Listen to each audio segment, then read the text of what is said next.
Hi everyone, welcome to Emma, a true infidelity story. I'm excited to share a new story with you. I've always believed that our lives are like intricate tapestries woven with threads of joy, sorrow, and everything in between each thread. Each moment contributes to the grand design of our existence. My name is Amelia, and for the longest time I thought I had woven a tapestry of perfection. My days were filled with the comforting routine of counseling others, helping them navigate the labyrinth of their own lives. I found solace in the small victories, the moments when a client's eyes lit up with newfound clarity or hope at home. My life was equally serene. Sebastian, my husband of 10 years, was the engineer of our dreams, building not just structures but a life with me.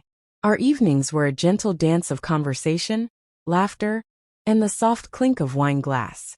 Hunter, our golden retriever, was the silent guardian of our happiness, his tale of metronome to our peaceful existence. Our home, nestled in the heart of suburbia, was a testament to what many would call the American dream. A white picket fence enclosed our sanctuary, where every detail was meticulously cared for, from the blooming roses in the garden to the cozy warmth of our living room. But as I sit here now, recounting these memories, I realize how fragile that dream was, how easily the threads of our tapestry could fray. It began subtly like a whisper in the wind, barely noticeable at first. A misplaced item, here an odd occurrence there. Things that could be dismissed as mere forgetfulness or coincidence. But as these whispers grew louder, they started to form a cacophony that no longer could be ignored. One evening, as Sebastian and I sat in our usual spots on the couch, Hunter resting at our feet, I noticed something peculiar. The painting above our fireplace, a piece we had bought on our first anniversary, was askew, not just slightly tilted, but completely turned around, facing the wall. I remember the chill that ran down my spine, not from the cold, but from the realization that something was amiss. Sebastian, I said, my voice barely above a whisper. Did you touch the painting? He looked up from his book, his brow furrowed. No. Why? I pointed to the painting, and his confusion mirrored mine. We both stood approaching the fireplace, our steps hesitant. As we turned the painting back, we found something that would haunt us for nights to come. Scrawled in what looked like charcoal were words that didn't belong in our world of normalcy. Watch closely, for the truth is hidden in plain sight. The room seemed to grow colder, the air thick with an unspoken dread. We searched the house, every room, every corner, but found no signs of an intruder, no forced entry, no missing items. Just that chilling message, a harbinger of the chaos to come. In the days that followed, the oddities persisted. Objects moved on their own, or so it seemed. The sense of being watched became a constant companion. Our sanctuary, once a place of peace, now felt like a stage for an unseen audience, watching, waiting for the next act of this bizarre play. Sebastian, ever the rational thinker, tried to find logical explanations. Perhaps it was a prank, a neighbor's misguided attempt at humor. But as the events grew more frequent, more inexplicable, even his logical mind began to waver. And then there was the night when the whispers turned into screams. Not ours, but those of Hunter. His barks, usually a comforting sound, turned into howls of distress. We found him in the backyard, his fur standing on end, his eyes wide with fear, staring at something we couldn't see. That was the moment I knew the fabric of our reality was being torn, and whatever was on the other side was not content to remain hidden. Our perfect life, our tapestry of joy, was unraveling, and as I look back, I understand now that the signs were always there, subtle at first, but growing with each passing day. We were not alone, and whatever was with us had a message, a purpose that would soon become terrifyingly clear. This was no longer just about a painting turned around, or a cute dog's inexplicable fear. This was about something far more sinister, something that would challenge everything we knew about our world, our sanity, and our very existence. The day started like any other. Sebastian left for work early, leaving me with a K*******s and a promise to bring home takeout for dinner. I had a light schedule with only a couple of clients. In the morning after my sessions, I decided to take Hunter for a walk in the park, a routine that always cleared my mind and gave me a sense of peace. As we walked, I noticed Hunter was more playful than usual, darting around chasing squirrels, and occasionally nudging me with his nose. I laughed, enjoying his antics, but there was an underlying tension in me, a restlessness I couldn't quite place back home. I decided to tackle some household chores, starting with organizing the cluttered closet in our bedroom. As I was sorting through old clothes and shoes, Hunter followed me in his tail, wagging what could possibly go wrong in a simple closet. I began by pulling out boxes of old memories, photographs, and keepsakes from our travels. Each item was a thread in the tapestry of our life together. But as I reached for a box at the back, something fell off. The box was heavier than it should have been, and when I opened it, I found not just our memories, but something else entirely inside. Nestled among the photographs was an old leather-bound journal. It was ours. I flipped through the pages, finding entries written in a hurried, almost frantic script. The words were cryptic, speaking of shadows that moved, whispers in the walls, and a presence that watched. My heart raced as I read the chill from earlier. Returning with a vengeance, I called out to Hunter, who had been sniffing around the room. "Hunter, come here." "Boy." He trotted over, his usual happy demeanor, replaced by a cautious curiosity. I showed him the journal, but he seemed uninterested, his attention drawn to something behind me. Turning around, I saw nothing out of the ordinary, just the familiar walls of our bedroom. But then I noticed something peculiar. The mirror on our dresser, which always reflected our room, now showed a different scene. Instead of our bedroom, it reflected a dark, empty space like a void. My breath caught in my throat. I blinked, and the reflection was back to normal. Our room staring back at me, but the feeling of unease lingered like a shadow cast by an unseen figure. I closed the journal, placing it back in the box. But the words haunted me, shadows that moved, whispers in the walls. It was as if the house itself was trying to communicate something, or perhaps something within it was trying to break through. I continued sorting, trying to shake off the eerie feeling, but every creak of the floorboards, every rustle of fabric seemed amplified, as if the house was alive, breathing with a life of its own. Hunter, usually so calm, kept pacing, his ears perked up, alert to something I couldn't see or hear. His behavior was a stark contrast to his playful self from earlier, and it unnerved me further. I decided to take a break, stepping out into the backyard for some fresh air. The sun was bright, a stark contrast to the gloom that seemed to pervade our home. But even here the peace was short-lived. As I sat on the porch sipping my tea, I noticed something odd in the garden.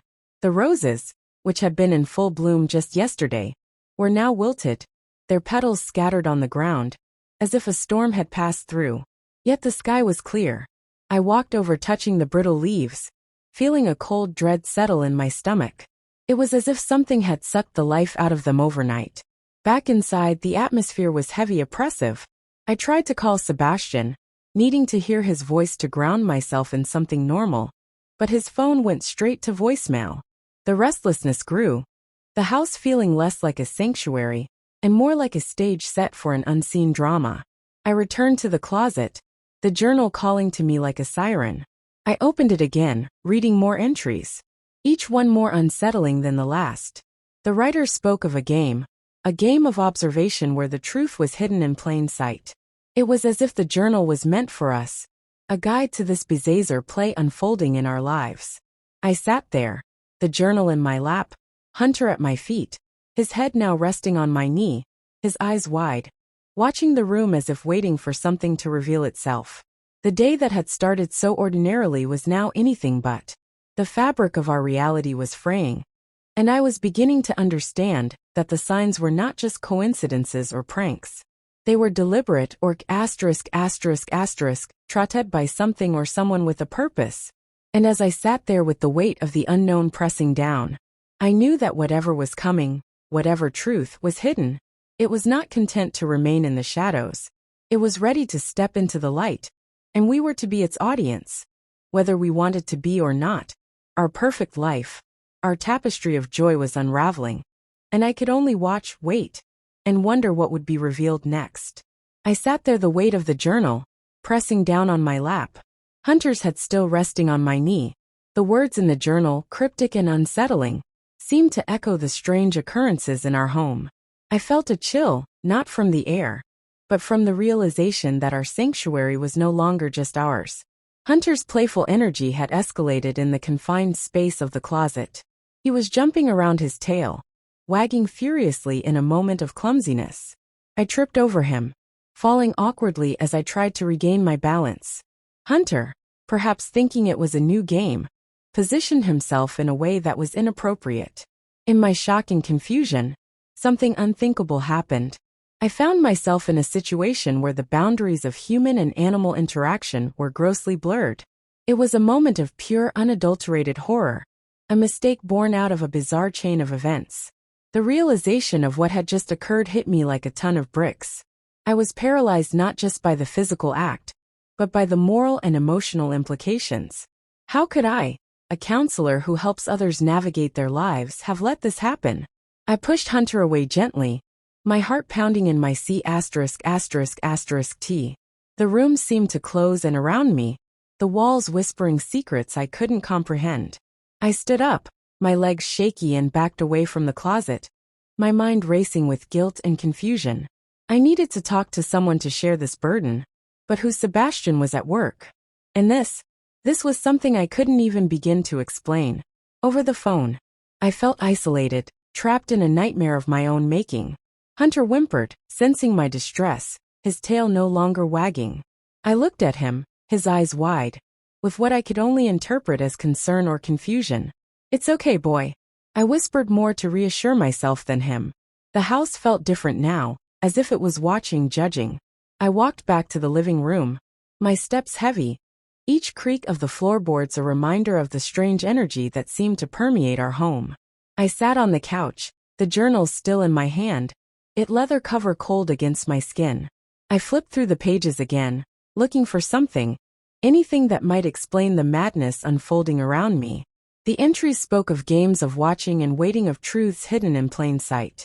Was this part of it? Was this some twisted game trotted by an unseen force? My phone buzzed, startling me. It was a text from Sebastian. "Hey love, how's your day going? I'm thinking Chinese for dinner."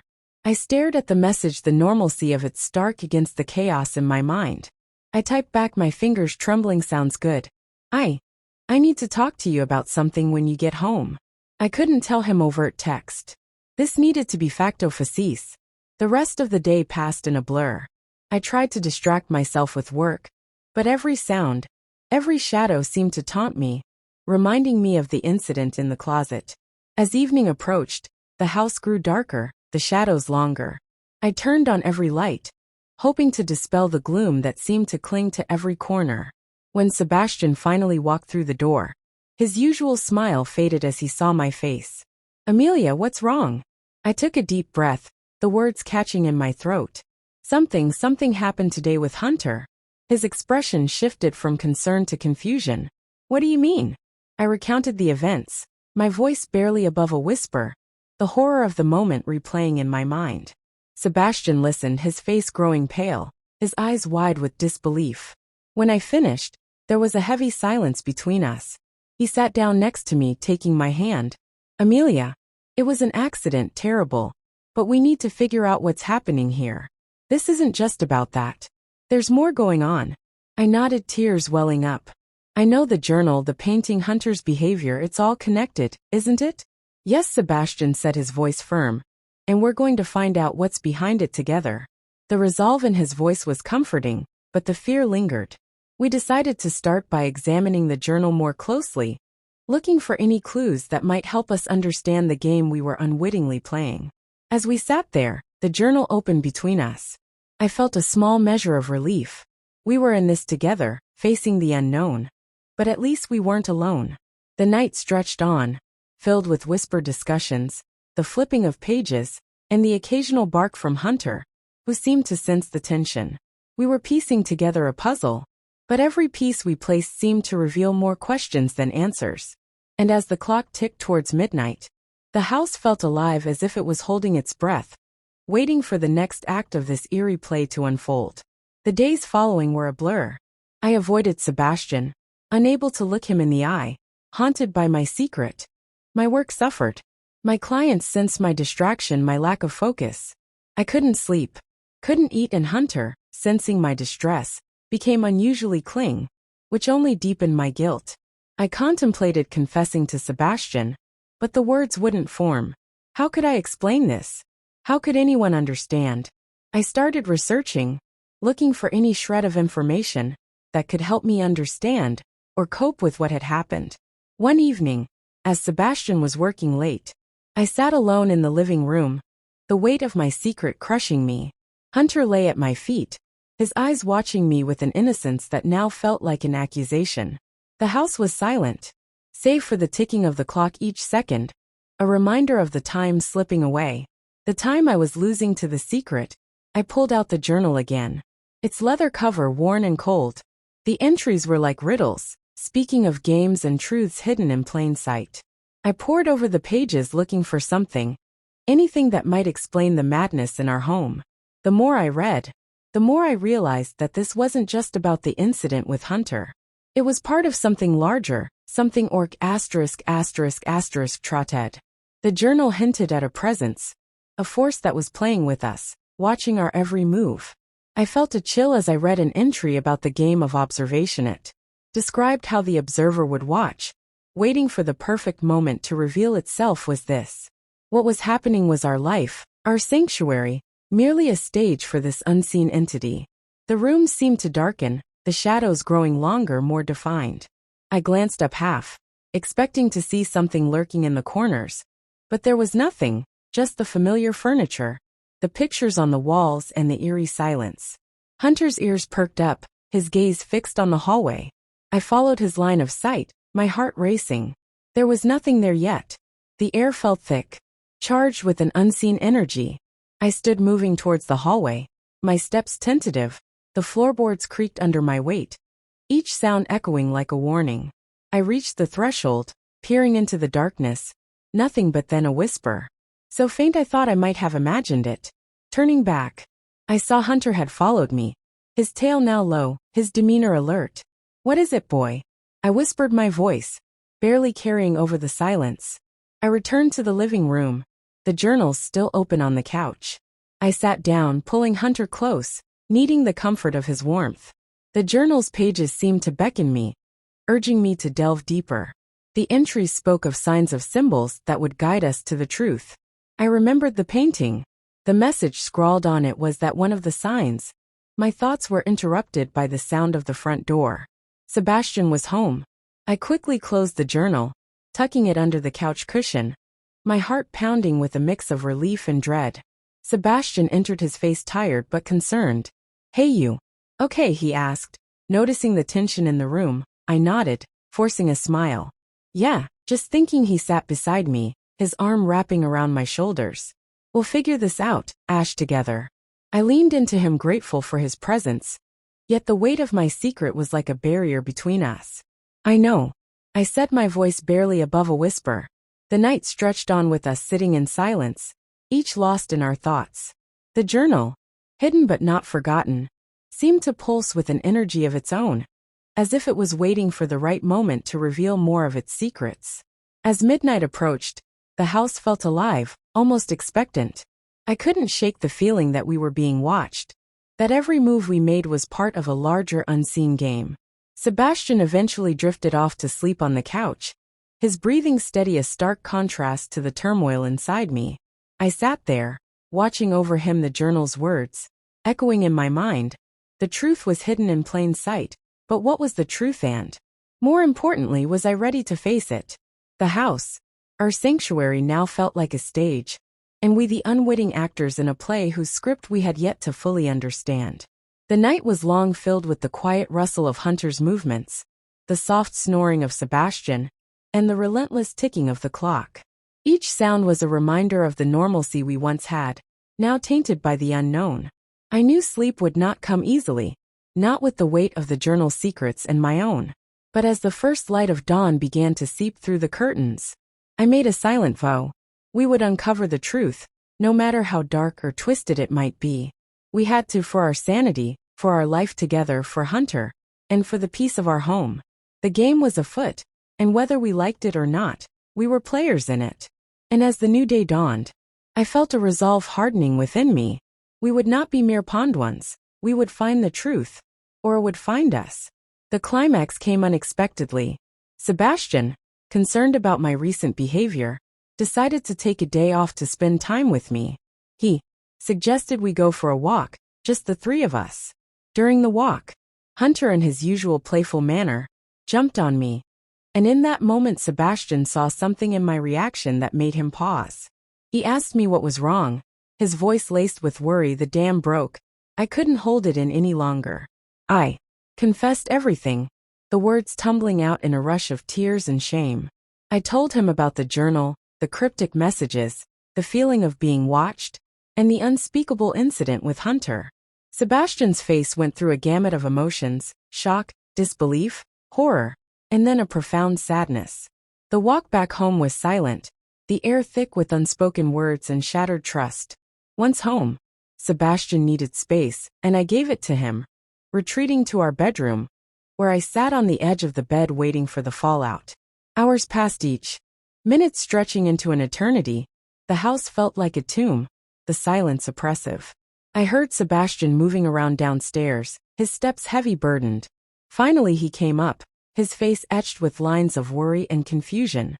"Amelia," he began, his voice hoarse. "I need to understand what happened with Hunter. Was it intentional?" I shook my head, tears streaming down my face. "No, Sebastian. It was an accident." I was in shock. I didn't know what to do. I've been carrying this guilt, this fear, not knowing how to tell you. He sat beside me, his hand reaching for mine, but hesitating. "And the journal? The messages? You think they're connected?" I whispered. "It's like we're pawns in some twisted game. The journal talks about observing, about truths hidden in plain sight. I think whatever is happening, it's leading us somewhere or revealing something." Sebastian took a deep breath, his gaze fixed on the floor. "We need to figure this out together."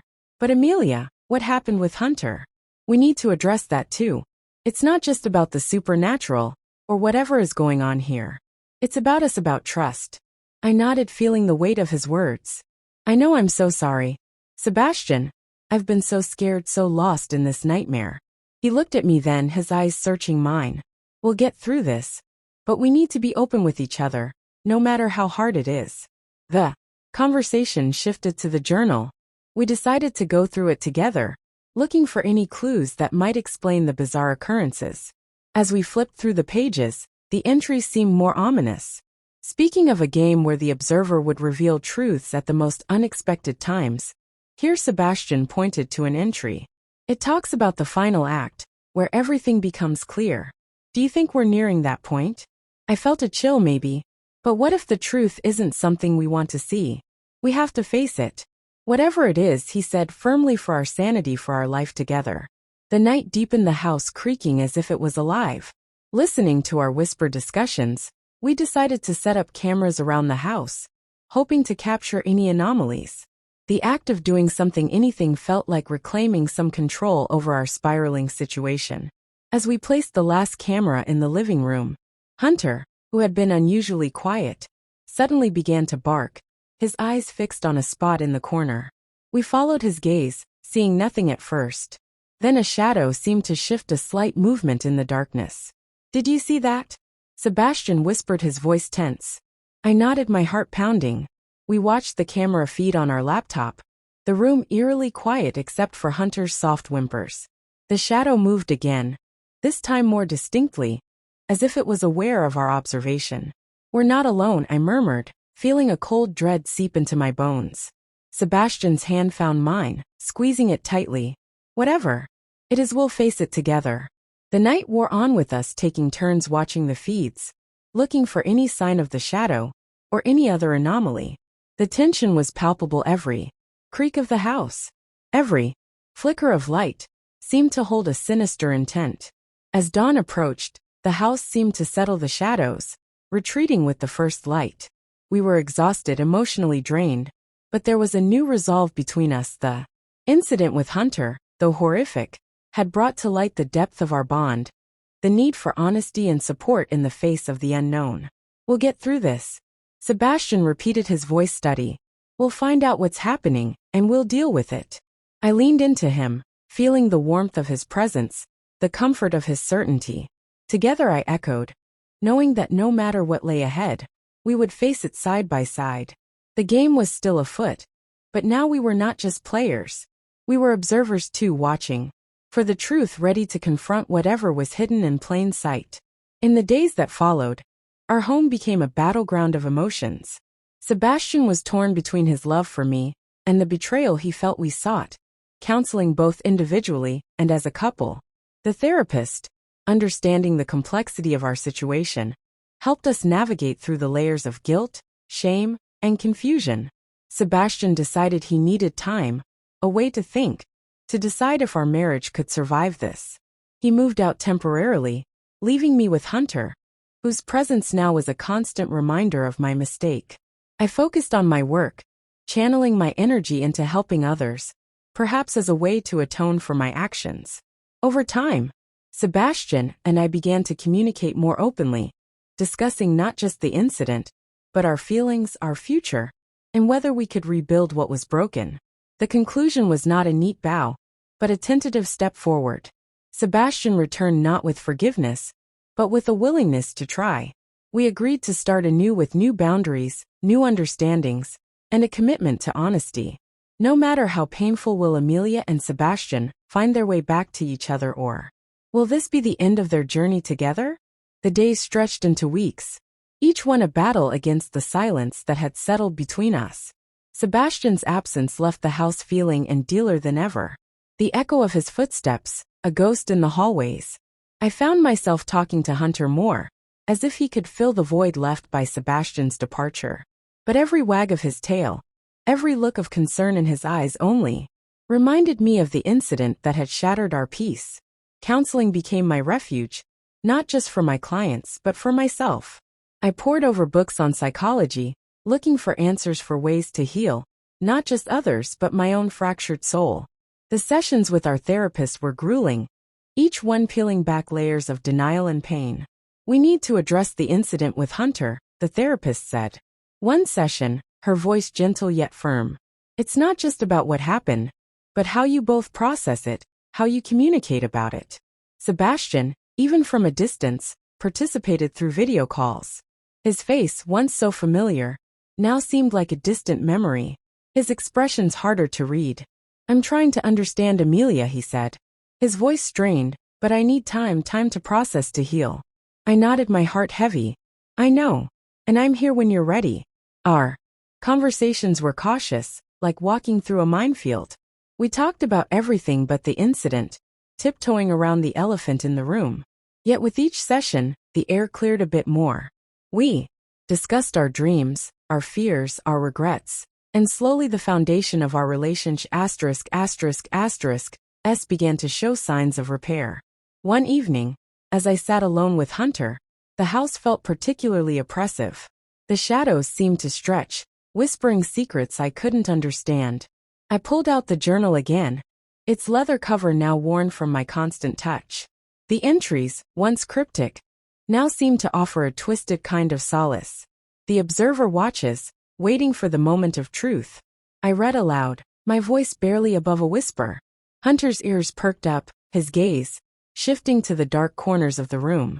I felt a chill, not from the cold, but from the realization that perhaps the journal was guiding us or warning us. Was this part of the game? Was our life, our struggle, just another act in this unseen play? Weeks turned into a month, and Sebastian decided it was time to come home. The day he returned was filled with a mix of hope and trepidation. He stood at the doorway, his suitcase in hand, looking at me with eyes that held a storm of emotions. I'm not here to pretend everything is fine, he said, his voice low, but I want to try for us. I stepped forward, my heart pounding. I want that too, Sebastian, more than anything. We agreed on new boundaries, no more secrets. No matter how painful, we would rebuild our trust, brick by brick, with transparency as our mortar. The house, once a stage for unseen forces, now felt like a space where we could start anew. Our first night together was quiet, filled with the awkwardness of strangers who once knew each other intimately. We sat on the couch, not touching but close enough to feel each other's presence. Hunter, sensing the shift, lay between us, his head on my lap, his tail occasionally brushing against Sebastian. We need to talk about the cameras, Sebastian said, breaking the silence. Have you seen anything unusual? I shook my head. Nothing. Since you left. But I keep them running just in case. He nodded his gaze. Thoughtful. Maybe whatever was here has moved on. Or maybe it's waiting for something. The thought sent a shiver down my spine. Or maybe it's us. Maybe we're the ones who need to change to see things differently. Sebastian looked at me, his eyes searching. You think this was all to teach us something? I don't know. I admitted. But I think we're supposed to learn from it to grow. The night deepened, and we decided to watch the camera feeds together. A symbol of our commitment to face whatever was coming as a united front. The room was silent except for the soft "two" of the laptop. As we watched, nothing appeared out of the ordinary, yet the tension remained. The shadows seemed to dance in the corners of our vision, but when we looked directly, they were just shadows. We're not alone, I whispered, more to myself than to Sebastian. He squeezed my hand, a gesture of solidarity. Whatever it is, we'll face it together. The weeks that followed were a delicate dance of rebuilding. We talked more, shared more, and slowly, the walls we had built began to crumble. The incident with Hunter became a part of our story, not the defining moment, but a chapter we had to navigate through. One evening, as we sat together, the journal opened between us. Sebastian pointed to an entry here. It talks about the final act, where everything becomes clear. Do you think we're nearing that point? I felt a chill, maybe. But what if the truth isn't something we want to see? We have to face it. Whatever it is, he said firmly, for our sanity, for our life together. The house, once a place of fear, now felt like a sanctuary again, not perfect, but ours. We continued to watch, to wait for whatever truth was hidden in plain sight. And as we did, we found something else, something more profound. Our way back to each other. Not through forgiveness, but through understanding, through the willingness to try. Will Amelia and Sebastian find their way back to each other? Or will this be the end of their journey together? The answer was not clear, not yet. But for the first time in a long while there was hope, a tentative step forward into the unknown together. If you feel that this story is meaningful and brings useful lessons, please like and subscribe to the channel to support me. Thanks.